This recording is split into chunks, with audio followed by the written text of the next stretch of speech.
মানুষগুলোকে কি করেছিলেন?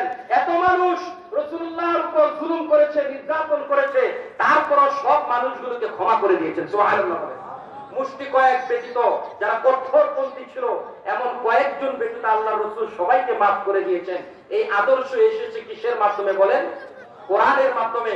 আল্লাহর রাসূলের স্ত্রী আম্মা জান আয়েশা রাদিয়াল্লাহু তাআলা আনহাকে প্রশ্ন করা হয়েছে, আম্মা জান, আল্লাহর রাসূলের চরিত্রটা কেমন ছিল?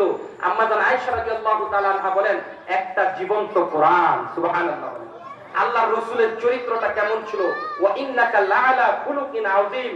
আল্লাহর রাসূলের এই খুলুকে আযীম নিয়ে মুফাসসিরিনে কেরামগণ বলেন, আল্লাহর রাসূলকে এমন খুলুক আখলাক আল্লাহ তাআলা দান করেছেন, কোরআনের এমন আখলাক আল্লাহ তাআলা রাসূলকে দান করেছেন, এটা কিয়ামত পর্যন্ত মানুষ আসলে চেষ্টা করলেও সে অর্জন করতে পারবে না। সুবহানাল্লাহ। আপনি খুলুকে আযীমের কিছু ধরন শুনেন, খুলুকে আযীমটা কেমন ছিল, আখলাকটা কেমন হয়, আপনি একটু চিন্তা করেন।